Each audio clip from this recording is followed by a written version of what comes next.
အိမ်ချင်းငွေကိုဘန်ကိုပြန်ဆက်တဲ့အခါတကယ်တည်းဘလောက်ကုန်သွားလဲဆိုတာတွက်ကြည့်ဘူးလားဥပမာ3,000 တန်းအိမ်တစ်လုံးကိုနှစ်30အရစ်ကြာနေပဲမယ်ဆိုရင်နောက်ဆုံးအရစ်ကြာဆက်ပေးတဲ့အချိန်မှာတင်ပေးလိုက်ရတဲ့ငွေက6,000နီးပါးဖြစ်နေပါလိမ့်မယ်ဟုတ်ပါတယ်အိမ်တစ်လုံးဝယ်ရင်းနဲ့ဘန်ကိုကားတစ်စီးစာလက်ဆောင်ပေးလိုက်ရတယ်လို့ပါပဲဒါဟာလူသက်နေတဲ့အတိုးနှုန်းရဲ့တန်းပါပဲအသက်40ကျော်လာပြီအလုပ်လုပ်တာ10နှစ်ရှိပေမဲ့အကျွေးစည်းရင်ကြည့်လိုက်ရင်အငင်းကနည်းနည်းပဲလော့သေးတယ်ခန္ဓာကိုယ်ကပင်ပန်းလာပြီဒါပေမဲ့အတိုးကတော့နားရက်မရှိပဲတက်နေလုံးပဲပင်စင်ယူတဲ့အထိကျွန့်ခံမလားဒါမှမဟုတ်စနစ်ကိုပြောင်းလဲပြီးအမြန်ဆုံးအကျွေးစားမလားအကျွေးကြော်မဖြစ်ချင်ဘူးဆိုရင် strategic overpayment ဆိုရင်နီးဗျူဟာကိုသုံးရပါမယ်ဒီနီးလန်းကတင့်ကိုအကျွေးနှစပုံမြန်မြန်ကြည့်စီမှာပါအဓိကအချက်က digital income ရှာပြီးအကျွေးဆက်တဲ့နေရာမှာအချိန်ထင့်ဖို့ပါပဲနှစ်30ပေးရမယ့်အကျွေးကို15နှစ်ဒါမှမဟုတ်9နှစ်နဲ့အပြည့်ဆက်နေဖို့ပြောပြမယ်တေချာနားထောင်ပါအရင်ဆုံးအယူဆအမားတွေကိုပြရအောင်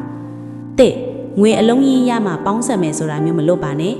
အတိုးကနေ့တိုင်းတက်နေတာပါတလကို1,000-2,000ပိုဆက်တာကတော့ညစ်ကုန်မှာအလုံးလိုက်ဆက်တာထပိုထိရောက်ပါတယ်နှစ် refinance လုပ်ပြီးတလစာပေးရတာနည်းသွားလို့ပြောမနေပါနဲ့စိတ်ရမယ့်တက်တန်းပိုရှည်သွားလေအတိုးပိုပေးရလို့ပိုရှုံးပါတယ်အကျွေးမြန်မြန်ကြည့်ဖို့ the sniper method 3 ဆင့်ကိုသုံးပါတစ်အတိုးနှုန်းအနည်းဆုံးဖြစ်အောင်အမြဲစစ်ဆေးပြီး refinance လုပ်ပါနှစ်10%စီးမီပုံမှန်ဆက်နေကြချက်10%ပိုဆက်ပါဒီငွေကအငင်းကိုတိုက်ရိုက်သွားဖြတ်တာပါ3အပိုဝင်ငွေရှာပါ online အလုပ်ဖြစ်ဖြစ်ဘေးတွဲအလုပ်ဖြစ်ဖြစ်လုပ်ပါရသမျှငွေကိုအကျွေးဆက်ဖို့ပဲသုံးပါအကူအညီဖြစ်မဲ့ tools တို့ခု refinance တွက်ချက်ပေးရ website တွေသုံးပါ financial calculator app တွေသုံးပြီးအကျွေးလျော့သွားတာကိုကြည့်ပြီးအားယူပါ fast work လိုမျိုးအလုပ်အကောင် site တွေမှာသင်ကျွမ်းကျင်မှုနဲ့အပိုဝင်ငွေရှာပါအခုပဲစလုပ်ပါတိစာချုပ်ကိုပြန်စစ်ပါအတိုးနှုန်းလျှော့ပေးဖို့ဘဏ်နဲ့ညှိပါနှစ်အလိုလျော့ငွေလွှဲစနစ်သုံးပြီးအငင်းကိုပို့ဆက်ပါသုံးအပိုဝင်ငွေအထွတ်ဘဏ်အကောင့်တီးတန်းခွဲထားပြီးအကျွေးဆက်ဖို့ပဲသုံးပါပထမတစ်နှစ်မှာတော့တဲရေသွန်းသလိုခံစားရနိုင်ပေမဲ့စိတ်မဖြစ်ပါနဲ့ကိုစူးချော့ခြင်းတဲ့စိတ်ကိုအတုံးအဖြန်းစိတ်ကိုထိန်ပါ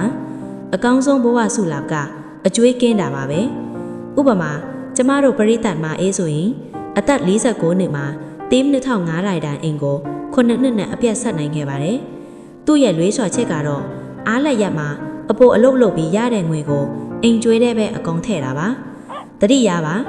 လျော့ခါတဲ့အကျွေးတစ်ချက်ကတိုးလာတဲ့လွတ်လပ်ငွေတစ်ခုပါပဲအခုပင်ပန်းတာပါနောက်တစ်ချိန်ကိုအမီပေါက်အိမ်လေးထဲမှာစိတ်အေးအေးလက်လက်နေရဖို့အတွက်ပါပဲအားလုံးပဲအကျွေးနွမ်းကလွတ်မြောက်နိုင်ကြပါစေ